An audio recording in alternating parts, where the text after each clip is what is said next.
In the tumultuous, often paradoxical annals of human history, there echoes the legend of a city unlike any other. It was a metropolis that once soared to a pinnacle of dazzling prosperity, its brilliance far outshining the grandeur of any royal empire that ever reigned, eclipsing even civilizations carved from vast gold mines or forged by formidable military might. Yet, here lay the profound irony. This remarkable urban marvel possessed no glittering gold veins beneath its streets, housed no king upon a splendid jeweled throne, and, most astonishingly of all, lay deep beneath the sprawling expanse of the treacherous sea, defying every natural law, every convention of human settlement. It was in this improbable setting, this crucible of human ingenuity and ambition, that something truly extraordinary unfolded. Ordinary people, without inherited titles or ancient lands, could forge colossal fortunes, amass staggering wealth, all from a mere, fragile piece of paper. And within this peculiar urban crucible, history records not only the birth of the world's very first financial bubble, an unprecedented economic phenomenon, but also witnessed its spectacular, heartbreaking burst right before their very eyes, leaving behind not just ruins, but searing, indelible lessons. What renders this historical narrative even more astonishing, even more poignant, is its profound and undeniable resonance with our own epoch. The intricate, sophisticated, and technologically advanced modern world, for all its dazzling complexities and perceived novelties, continues to operate according to the very models, the fundamental principles, and the often unacknowledged pitfalls that were conceived, tested, and forged in this distant historical crucible, in that long-gone era of audacious innovation and perilous speculation. We are, together, gazing upon 17th century Amsterdam, a radiant zenith of economic power, a pulsating heart where finance and commerce reached an unprecedented altitude of influence and complexity. But hold, before we delve deeper into that glorious, often romanticized period, there's a lesser-known detail, a stark truth often obscured by the city's shimmering brilliance and self-assured confidence. This very metropolis, this beacon of human achievement, nearly succumbed, almost annihilated, by the very element that fostered its existence, an unceasing struggle, a tenacious, desperate battle for survival against the unrelenting harshness of nature, particularly the boundless, ever-encroaching sea, perpetually poised to swallow it whole. The true saga of Amsterdam's improbable ascent does not commence in bustling commercial thoroughfares, echoing with the boisterous haggling of merchants, nor in vibrant squares teeming with hurried throngs of traders and dignitaries. It originates, rather, from a seemingly innocuous place, the tranquil, unassuming banks of the Amstel River. Here, beside the gentle, meandering waters, small families gathered, fishermen meticulously mended their nets after a day's venture, and humble wooden boats glided silently across a surface as flat and reflective as a polished mirror. But in truth, this unassuming locale was far more than a picturesque backdrop. It was the silent lifeline, the humble genesis that nurtured and propelled an entire colossal commercial empire, ultimately shaping the very future of the global economy. And remarkably, even in those nascent stages, in the early days of a small, quiet fishing village nestled by the river, no one, not even the most visionary among them, could have possibly conceived that this placid Amstel River would one day transform into a ceaseless global highway, its waters bustling with ships arriving from every conceivable corner of the earth, laden with the treasures and demands of a rapidly connecting world. Goods from across the interior, from fertile agricultural lands, yielding abundant harvests, to vast, sprawling forests, providing precious timber, poured into the city like the relentless current of a mighty river. From here, they were meticulously collected, carefully categorized, and then expertly dispersed, fanning out across distant continents. Precious timber from the dense forests of the Baltic, abundant grains from rich European fields, fresh fish from the prolific North Sea, fragrant spices from the mystical, far-off Orient, all moved in a steady, intricate rhythm, a harmonious, yet powerfully orchestrated dance of global trade that would later become the very bedrock of the burgeoning global economy. But beyond the mere flow of tangible commodities, there was another current, far more potent, mightier even than tempestuous ocean waves, the fierce, untamed torrent of insatiable human ambition, the fervent yearning for wealth, for daring exploration, and for audacious conquest. In truth, Amsterdam did not develop organically, progressing sequentially and predictably in the usual manner of towns growing into cities. It at times exploded, a sudden, monumental surge that defied all predictions, all expectations, and indeed, all conventional wisdom of its era, leaving onlookers awestruck.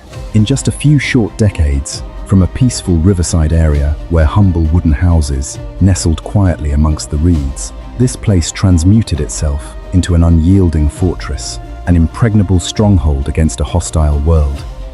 Massive earthen ramparts, intricate star-shaped fortifications, bristling with strategically positioned gun emplacements, rose majestically to encircle and defend the burgeoning city.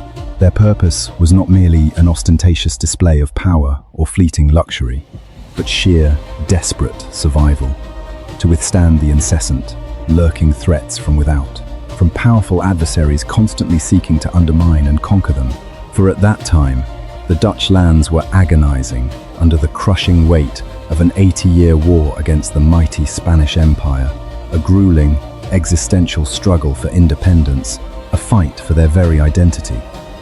And Amsterdam, with its crucial strategic position, its burgeoning port, and its immense economic potential, was a pivotal objective, a coveted jewel that the enemy constantly coveted and sought to seize at any cost. But here lies the point that truly startles many, a detail often overlooked in classical depictions of the city's abundant beauty and serene waterways. Those majestic windmills, which you often see perched on Amsterdam's sturdy city walls, idyllic symbols of prosperity and bucolic rural life, were not times primarily for grinding wheat or grain, as is commonly mistaken by many.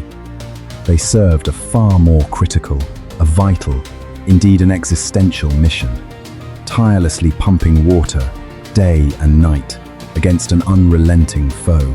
A city situated deep below sea level had not only to contend with fierce external enemies vying for its wealth, but also to wage a daily, hourly, second-by-second battle against the relentless harshness of nature, against the ceaseless encroachment of water, which threatened to reclaim their land at every turn. And it was this silent, tenacious struggle, this perpetual fight for existence, that forged a distinct mindset, a philosophy of survival deeply ingrained in the minds of its inhabitants. If one wished to exist, to hold on to their hard-won land, they must control their environment, master the very elements. If one aspired to extraordinary growth, to ascend to unprecedented heights, they must control all flows, from the vast expanse of water to the bustling currents of goods and the ceaselessly circulating streams of money that fueled their ambitions. And that was the pivotal moment Amsterdam embarked upon a grand revolution, a radical transformation in its very urban structure, constructing an entirely new visage for itself, a testament to human will over natural constraints. The renowned canals that define Amsterdam today did not emerge haphazardly or spontaneously, following natural topographical laws. They were meticulously engineered, designed with breathtaking precision down to the very meter, in perfect, embracing concentric circles, like a series of watery arms enfolding the city. Herengracht, Keizersgracht, Prinsengracht. These were not merely picturesque canals, dug for transport. They formed a complex, integrated operational system, the primary arteries of a colossal economic engine. Each canal a vital conduit transmitting lifeblood, commerce, and prosperity to the city's every corner. But the core question, the enduring enigma that still puzzles many historians and economists alike, is this: what truly propelled Amsterdam to rise, to transcend all geographical and resource limitations and become a legendary economic powerhouse, renowned across the globe? To find the answer, we need to temporarily depart from the sturdy city walls and the serene, elegant canals and venture directly into the harbour area, the city's ceaselessly beating heart, the dynamic nexus where all commercial activities were ignited and fiercely pursued. Here, There was not a single moment of quiet, not an instant of respite from the relentless pulse of commerce. Small boats incessantly bustled in and out, their holds laden with freshly caught fish from the sea, precious timber from the distant Baltic, and abundant grains from neighboring rural regions. This was the vibrant, tireless place that sustained the city, kept its rhythm incessant, providing essential foodstuffs and raw materials every single day, every single hour. But what was most remarkable, most revolutionary, was the sheer time speed, an astonishing, almost unbelievable velocity of trade, a logistical ballet performed with unparalleled efficiency. Goods were transferred from large ocean-going vessels, colossal merchant ships freshly arrived after long, perilous journeys across vast oceans, to smaller canal boats with such astonishing rapidity that there was almost no delay, no significant interruption in the flow. An incredibly efficient logistics system, formed and operated with seamless, almost intuitive intelligence, even before the very concept of logistics existed in our lexicon, stood as a testament to the unparalleled ingenuity and practical brilliance of the Amsterdammers. And then, as you take another step, deeper into the main port itself, where the majestic transoceanic ships lay anchored, their massive hulls rising from the water like sleeping giants. This, truly, was where everything transformed, where history was not just made, but actively rewritten, where decisions shaping the fate of the entire world were forged and enacted. A veritable forest of towering masts pierced the blue sky, their intricate rigging seeming to challenge the very clouds, a testament to global reach. Every ship that set sail, every one that returned, carried a fortune within its hold, brimming with exotic treasures from every conceivable corner of the globe. Rare spices from the fabled Moluccas, exquisite silks and brocades from distant China, sweet sugar from sun-drenched Brazil, warm furs from icy Russia. Amsterdam did not directly produce these luxurious, high-demand commodities. They did something far more astute, a strategy that fundamentally altered the game, seizing control not of production, but of circulation. They became the indispensable middlemen. They bought where prices were dirt cheap, in distant lands where goods were abundant and producers desperate, and sold where prices were exorbitant, in the eager, hungry markets of Europe, creating immense profit margins. And most crucially, they controlled the entire flow of trade, transforming themselves into an indispensable bottleneck of the global economy, a critical choke point where every transaction, every shipment, every deal had to pass through their shrewd and capable hands. But the zenith of this story, the peak of their innovation, did not lie in the cargo holds bursting with exotic goods, nor in the glittering precious jewels they imported. It resided in an organization, an economic entity that transcended all previous limitations and definitions of enterprise. The Dutch East India Company, VOC, a name that sounds deceptively simple, even humble, yet its influence was utterly immense, reshaping the very fabric of global commerce and finance. In essence, this was not merely the first multinational corporation in human history, with branches sprawling across continents, establishing a global presence unprecedented at the time. More significantly, it was the very first company to issue publicly traded stock, thereby ushering in a new era for finance, completely revolutionizing how humans invested, how risk was distributed, and how business was conducted on a truly global scale. What did that truly mean for the average person? For the future of investment? It meant that for the first time in history, individuals could invest in a perilous voyage to distant lands, could own a piece of a grand, risky enterprise, without ever having to set foot on a ship, without having to endure the brutal hardships of the sea, the threat of pirates, or the ravages of disease. They could profit from potential risks, without having to directly confront them, without having to brave the open ocean, battling fierce storms and ruthless buccaneers. This was a truly revolutionary separation of risk and reward, democratizing investment and mobilizing vast pools of capital.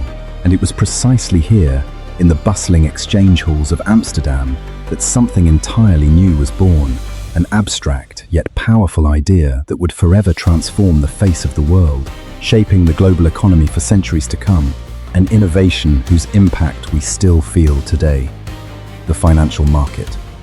Stepping into the Amsterdam Stock Exchange, one would have been overwhelmed by an almost unbelievable scene of organized chaos, overflowing with a cacophony of sounds and a frenetic pace of activity. People shouted, gesticulated wildly, haggled over every penny, vehemently debated prices and intricate contracts. But beneath that seemingly disorganized pandemonium, that raw energy, lay a sophisticated system, a tightly regulated order, predicated on emerging scientific economic principles, a testament to their rational approach to commerce. They didn't merely trade existing physical commodities, the sacks of spices or bolts of silk that were physically present. They traded the time's future, goods yet to be harvested, yet to arrive in port, betting on their arrival and value. They engaged in short selling, strategically selling things they didn't yet possess, anticipating a price drop. They created options, the right, but not the obligation, to buy or sell in the future at a predetermined price. In other words, they were the very architects, the foundational shapers of the modern financial world as we know it today, inventing and deploying fundamental tools and concepts that remain in constant, pervasive use, driving global markets even now. But every system, no matter how intelligent and sophisticated, no matter how flawlessly designed it appears on paper, possesses inherent weaknesses, latent cracks, and vulnerabilities that human nature will inevitably exploit.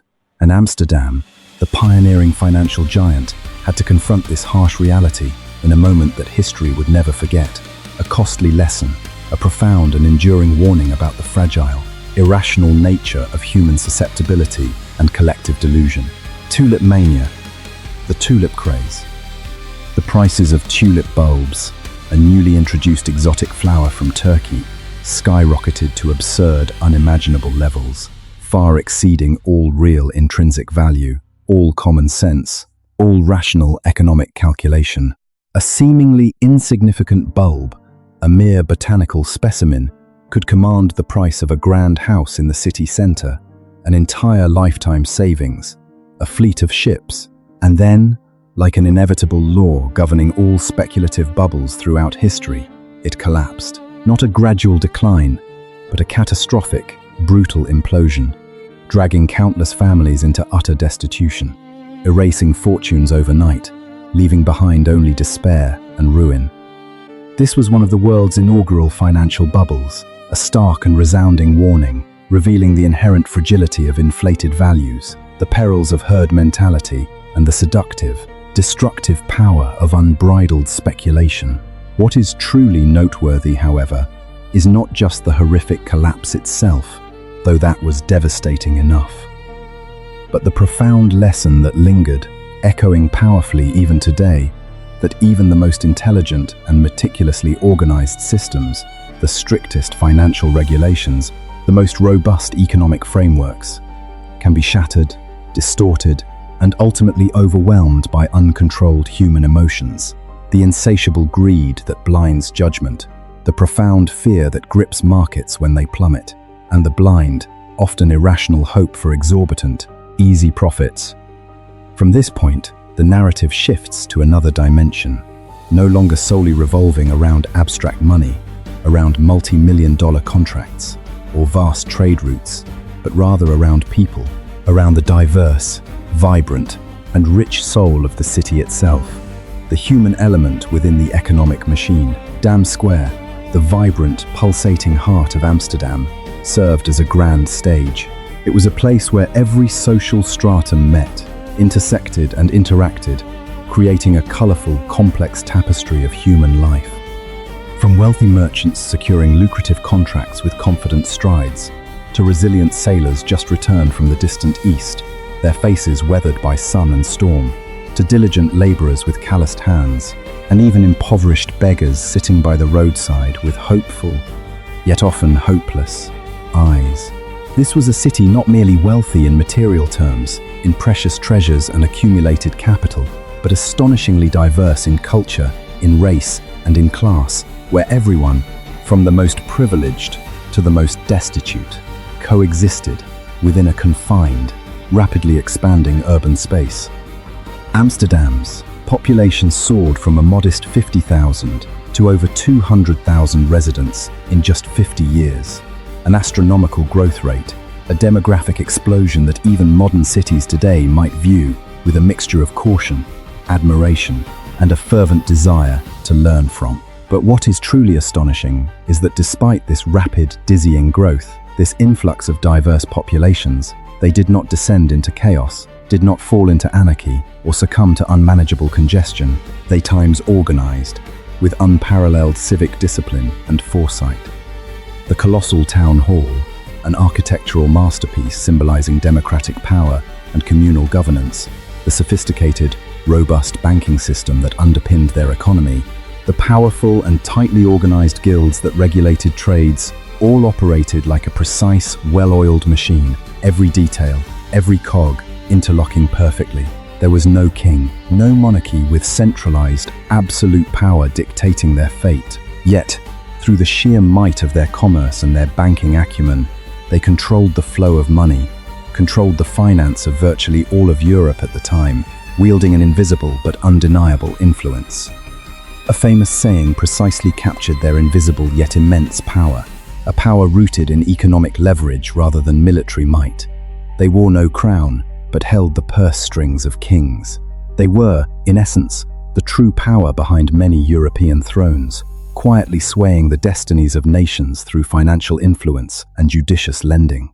And then, amidst all that extreme wealth, the bustling commerce, and the relentless pursuit of profit, there still existed something else, a profoundly meaningful contrasting value, a silent, enduring reminder to the soul of the city, faith. The Westerkerk, rising majestically with its simple, elegant architecture, was utterly devoid of ostentation or lavish, gilded splendor. It stood in stark, almost defiant contrast to the grand, ornate mansions of the wealthy merchants, those colossal homes lavishly adorned with imported silks and intricate carvings. Like an unspoken testament, a spiritual counterpoint, suggesting that not all values can be measured by fleeting money or transient material possessions. That spiritual values, eternal values, exist beyond worldly riches and temporal power, offering a different kind of solace and meaning. And right there, beneath the shadow of that venerable sanctuary, a great man was laid to rest, an icon of his age, a genius who captured its very essence. Rembrandt van Rijn, the man who, with his masterful brushstrokes, his emotionally charged contrasts of light and shadow, painted the very soul, the true essence of Amsterdam, from its soaring glory to its profound tragedy, immortalizing its people and its spirit. Yet ironically, it was he who most profoundly understood and chronicled his era with unflinching honesty, who died in poverty, alone, forgotten by the very society he so brilliantly depicted, a cruel testament to the fleeting nature of fame and fortune. This, perhaps, is the greatest paradox, the indelible fissure in the seemingly flawless canvas of this golden age, a wound that speaks volumes, even today. The richest city in the world, where money flowed like water, where fortunes were made and lost in a blink, yet not everyone grew rich. Not everyone benefited from that prosperity, leaving many behind. A system almost perfectly designed economically, intelligent and efficient in its mechanisms, yet not perfect for everyone, incapable of safeguarding non-material values, failing to protect artistic talent, or providing for the vulnerable in its relentless pursuit of profit. And perhaps this is the most profound reflection of all, a timeless and unsettling lesson that Amsterdam imparts to us, echoing across the centuries. Amsterdam did not achieve greatness solely due to cargo holds brimming with goods, nor simply because of audacious, ahead-of-their-time financial innovations, but because they dared to think differently, dared to act differently, dared to reorganize an entire world in their own revolutionary way, challenging antiquated rules, traditional norms, and even the dictates of nature itself. But the price to be paid always coexisted with development, always an inseparable, often painful part of it. Fierce, even destructive, competitive pressures, incessant, lurking risks, financial bubbles inflating and bursting with devastating consequences, and notably, ever-deepening social inequality, creating wealth gaps difficult, if not impossible, to bridge. These are the very things we are still witnessing, still confronting, still struggling to resolve in our complex modern world today, like an unending, cyclical drama repeating itself across time. And when we reflect on Amsterdam's extraordinary journey, its meteoric rise and its inherent contradictions, the question is not merely, how did they become so wealthy? How did they construct that colossal economic empire? But rather, are we, in this intricate modern world, with our superior technology and boundless information, unconsciously retracing the very path they traversed, following their blueprint, without truly acknowledging the searing lessons from the past, without learning from the mistakes already made, destined to repeat them? Because what is truly remarkable lies not just in what occurred in the distant past, in stories meticulously recorded in dusty books, confined to archives, but in what the past is whispering, what it is speaking clearly and urgently about our present, about the fundamental challenges we are currently facing, offering a roadmap, if only we choose to listen. However, if we confine ourselves merely to dry statistics, to macroeconomic lessons, to abstract charts and graphs, we will miss the most crucial element, a profound human dimension, which is the very soul of the story, the beating heart behind the numbers. Because behind the cold numbers, the colossal ships setting sail for distant shores, the ceaselessly fluctuating financial markets, are real people with their individual destinies, their simple dreams, their burning aspirations, and the inherent, universal fears of the human condition. Imagine a common laborer, his hands calloused and raw from tireless toil, standing amidst the clamor of Dam Square. He watches merchants, resplendent in their finery, their faces alight with success, casually exchange sums that dwarf his lifelong earnings, sums he could never hope to touch. He gazes at their ease, their power, their unquestioned authority, and a quiet, profound question forms in his heart, a question that resonates through every unequal society. Is this fair? Is this just? Now, picture a sailor, weathered by months adrift on unforgiving seas, having stared death in the face through countless storms, battling the elements and the unknown. He returns to port, his spirit alight with the hope of a new beginning, a chance to finally turn the tide of his humble existence, to secure a future for his family. Yet, in the blink of an eye, all his hard-won aspirations, all his sacrifices, could be shattered by a single miscalculation. A brutal, indifferent swing of an unfeeling financial market, an abstract force far beyond his control. And consider the unparalleled genius of an artist like Rembrandt. He wielded his brush not merely to paint portraits or capture scenes, but to capture the very soul of his era, its soaring triumphs, its profound tragedies, its complex humanity, all immortalized in vibrant strokes and unflinching realism. Yet, this same era, this golden age of unparalleled wealth and cultural flourishing, which he so eloquently chronicled, ultimately failed to protect him. He died in poverty, alone, forgotten amidst the very opulence and prosperity he helped define and depict. A stark, painful paradox that questions the values of an entire society. This, however, is not merely a tale confined to Amsterdam, a closed chapter in a forgotten history book, a quaint anecdote from a bygone age. It is, in fact, the perennial narrative of every society that has undergone dizzying growth, every economy that has boomed with unprecedented vigor, every civilization poised on the precipice of transformative innovation.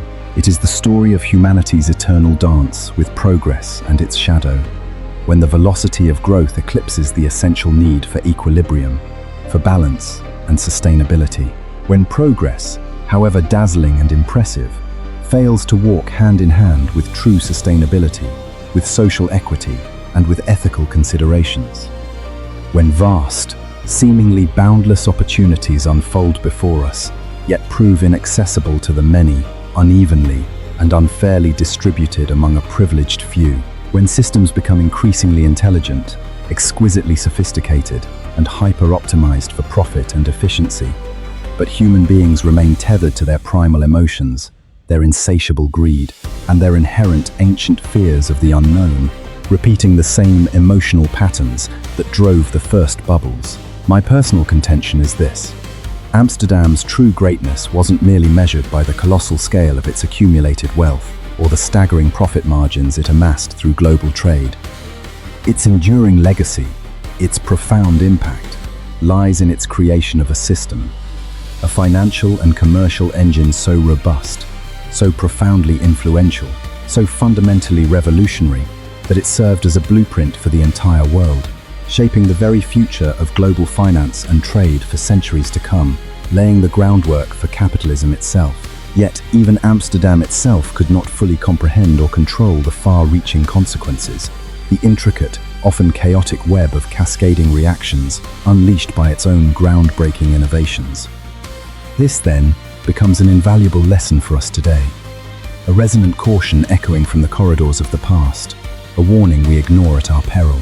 Development is not merely necessary, it is an indispensable engine of human progress, driving us forward. Innovation is an irresistible force, the very catalyst of evolution, propelling humanity to new frontiers. But if we fail to grasp the true, often hidden cost of such rapid advancement, if we neglect to anticipate the myriad latent consequences and potential darker facets that always accompany progress, we risk becoming unwitting participants in a historical cycle that has repeated itself countless times. We risk entangling ourselves in old mistakes, merely cloaked in a dazzling modern veneer, a more sophisticated exterior, believing we are immune simply because our tools are new. If this narrative resonates with you, if it shifts your perspective even slightly, if you discern echoes of our present world within this distant past, I urge you to pause and share your profound reflections. Do you truly believe we are charting a genuinely new course, sincerely learning from history's profound teachings and avoiding its traps? Or are we merely replaying an age-old script, disguised with a sleek, technologically advanced veneer, a more sophisticated exterior, destined to repeat the same triumphs and the same tragedies? And if you wish to continue exploring narratives such as this, stories where history does not lie dormant within dusty, archaic pages, but remains vibrantly alive, actively shaping our present and influencing our future, then I invite you to follow, share, and contribute your insights. For sometimes, a truly profound understanding of the past, an honest and unflinching recognition of its lessons, its successes and its failures, is the sole beacon guiding us. It is the only way to avoid being swept adrift, aimlessly, in the chaotic and uncertain currents of the future, without a compass or a chart.